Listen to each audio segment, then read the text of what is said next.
warahmatullahi wabarakatuh. Hamdan wa syukran lillah, salatan wa salaman ala rasulillah. Amma ba'du. Sahabat-sahabat daiku yang solih-solihah, serta dewan juri yang alim ulama, dapat salam takdim, semoga menjadi berkah. Bang Damar beli bakwan, apa kabar kawan-kawan? Alhamdulillah, hadirinnya saya hormati. Tiada kata yang patut kita ucapkan kecuali puja, puji, syukur kehadirat Allah Subhanahu wa Ta'ala yang telah melimpahkan rahmat taufik kepada kita, sehingga kita dapat bertemu di sini dalam acara MPA Faspidacil 2022 dalam keadaan sehat walafiat. Allahumma salli ala Sayyidina Muhammad. Semoga tetap tercurahkan kepada Rasulullah Sallallahu Alaihi Wasallam yang telah membimbing kita dari zaman jahiliyah menuju Islamiyah. Bapak, Ibu, dan teman-teman yang dirahmati Allah, sudah kenal saya? Ingin kenal atau ingin kenal sekali? Pada kesempatan kali ini, saya Sailwan Nailul Muna dari Min 4 Nganjuk akan bertausiah akhlak mulia untuk membentuk kejayaan negara. Sahabat-sahabatku yang dirahmati Allah, bila kita melihat di zaman yang semakin akhir ini, negara semakin tidak harmoni. Bukan karena rakyat yang kekurangan harta duniawi, akan tetapi karena akhlak para penghuni yang kurang terpuji dan kurang kasih mengasihi. Ini sungguh innalillahi. Banyak kita jumpai di negeri tercinta ini, banyak pertikaiannya terjadi karena kurang harga menghargai, kurang cinta mencintai, kurang hormat menghormati, dan kurang kasih mengasihi satu sama lain. Media sosial yang seharusnya dijadikan sebagai ajang untuk berprestasi, justru dijadikan sebagai ajang untuk membuli.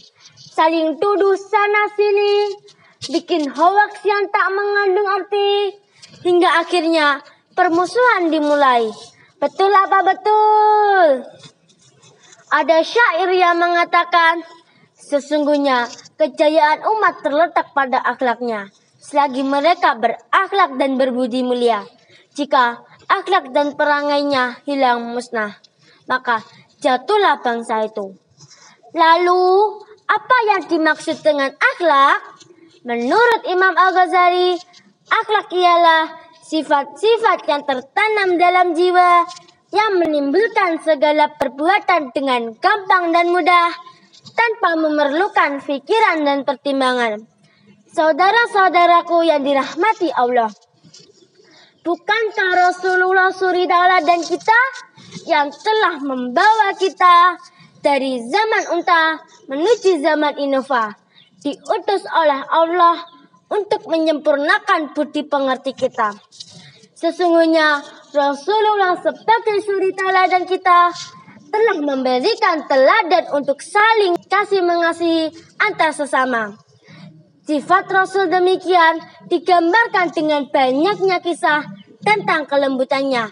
Salah satunya kisah tentang seorang pemuda yang meminta izin untuk berzina. Suatu hari ada seorang pemuda yang meminta izin untuk berzina. Anda tahu, dia meminta izin untuk melakukan maksiat yang bukan sembarang maksiat. Dia meminta izin untuk melakukan dosa besar. Orang-orang telah mengerumuninya dan mencelanya. Lalu, apa sikap Rasulullah terhadapnya? Apakah Rasulullah membentak-bentak dan marah bahwa sikapnya tersebut terlalu lancang dan termasuk dosa besar? Tidak, Rasulullah justru menyuruh orang-orang untuk membiarkannya, dan Rasulullah berkata kepadanya, "Mendekatlah padaku." Setelah orang itu mendekat, Rasulullah mengajaknya untuk berdialog dan berpikir. Rasulullah bertanya, apakah ia rela bila zina tersebut menimpa ibunya, saudarinya, anak perempuannya, ataupun bibinya? Setelah mendengar tuturan Rasulullah tersebut, pria tersebut menjadi sadar. Rasulullah mendoakannya dan semenjak itu hilang keinginannya untuk berzina. Rasulullah telah membangun akhlak yang baik dalam kehidupan bermasyarakat. Sifat penyayang dan pengasih Rasulullah tersebut dijelaskan oleh Allah Subhanahu wa Ta'ala dalam Al-Quran surat At-Taubah ayat 128 yang berbunyi, A'udzu billahi minasy syaithanir rajim. Laqad ja'akum rasulun min anfusikum azizun 'alaihi ma anittum harisun 'alaikum bil mu'minina raufur rahim. Yang artinya, sesungguhnya telah datang seorang rasul dari kaummu sendiri. Berat terasa olehnya penderitaan yang kamu alami. Dia menginginkan keimanan dan keselamatan bagimu, pengasih dan penyayang terhadap orang-orang yang beriman. Di dalam ayat tersebut terasa sekali kasih sayang Rasulullah, terutama terhadap orang-orang yang beriman. Lalu, kenapa kita sebagai umatnya tidak mencontoh apa yang telah beliau contohkan? Ketika kita sebagai umatnya meniru apa yang telah beliau contohkan, insya Allah akan terjalin hubungan harmoni dalam kehidupan bermasyarakat, sehingga terciptalah kejayaan suatu negeri. Dan kita bisa menjadi orang yang terbaik, karena sesungguhnya orang yang terbaik di antara kita adalah orang yang paling baik akhlaknya. Seperti yang telah dijelaskan oleh Rasulullah dalam hadisnya yang diriwayatkan oleh Imam Muslim dengan riwayat yang sahih. Inna khiyarakum ahsanukum akhlaqan, rawahu Muslim. Oleh karena itu, mari kita bentuk akhlak yang baik dalam kehidupan kita. Munculkan dalam diri sifat saling cinta mencintai antar sesama, sehingga terciptalah kekuatan karena persatuan. Sebelum saya akhiri, mari kita bernyanyi bersama.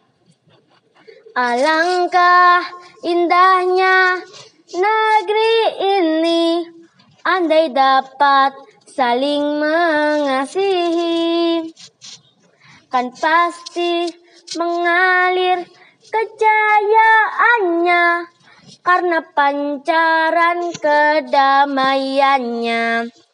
Demikian, dan maaf yang sebesar-besarnya.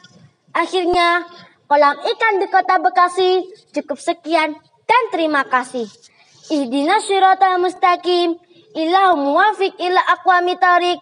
Wassalamualaikum warahmatullahi wabarakatuh.